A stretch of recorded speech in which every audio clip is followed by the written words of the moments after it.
মিরপুর 11 থেকে মেট্রো রেলে উঠে চলে গেলাম আগারগাঁয়ে। তারপর সেখানে চলে গেলাম বাংলাদেশ এয়ারফোর্সের মিউজিয়ামে, যেটা আপনারা সবাই জানেন যে আগারগাঁয়ে অবস্থিত। এই মিউজিয়ামে এত সুন্দর একটা ফুড কোর্ট আছে, আমি আসলে জানতাম না। আমি প্রথমবারের মতো গিয়েছিলাম কিছুদিন আগে। এবং বাংলাদেশের এয়ারফোর্স মিউজিয়াম কিন্তু মূলত স্ট্যাবলিশ হয়েছিল 1987 সালে, এবং পরে কিন্তু এটা 2014 সালে সাধারণ মানুষের জন্য ওপেন করে দেয়া হয়। এবং এখানে কিন্তু আপনারা 7 ক্যাটাগরির এয়ারক্রাফট দেখতে পারবেন, সেই সাথে ইতিহাস এবং বিভিন্ন গুরুত্বপূর্ণ ইনফরমেশন লেখা আছে। এগুলো পড়ে পড়ে আপনারা জানতে পারবেন। বিশেষ করে আমি মনে করি বড় যারা মানে অ্যাডাল্ট যারা আছে তারা তো অবশ্যই, এবং বাচ্চাদেরকেও আপনাদের নিয়ে যেতে হবে।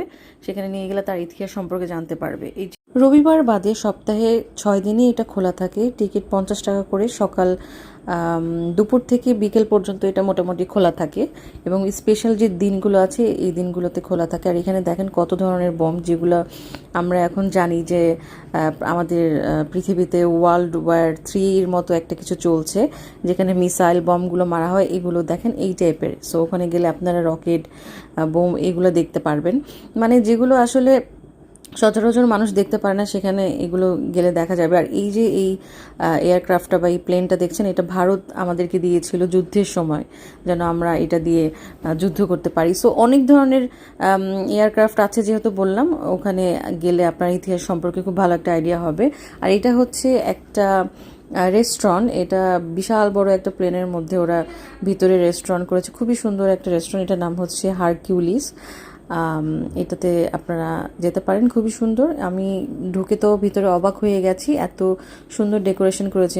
এবং প্লেনের মধ্যে একটা রেস্টুরেন্ট করেছে, এখানে বসে একটা প্লেনে বসে খাচ্ছেন এরকম একটা ফিল নিতে পারবেন। যদিও আসলে এটাকে আরও একটু বেসিক রাখলে আরও বেশি ভাইবটা পাওয়া যেত। এটা ভিতরে ঢুকলে বোঝা যায় না যে আসলে এটা একটা রেস্টুরেন্ট বা কিছু। আর এটার চাইলে ককপিটেও যেতে পারেন। ককপিটে যদিও আমি উঠি নাই। আর এই জায়গাটা যে দেখছেন, এটা হচ্ছে এয়ারফোর্সের বড় বড় যারা কর্মকর্তা আছেন, অফিসাররা, তাদের জন্য এটা রিজার্ভ থাকে। এখানে কাউকে বসতে দেয় না, সাধারণ মানুষকে। এই যে এটা হচ্ছে ককপিট, আপনি চাইলে এখানে বসে প্লেন চালানোর ফিল নিতে পারেন।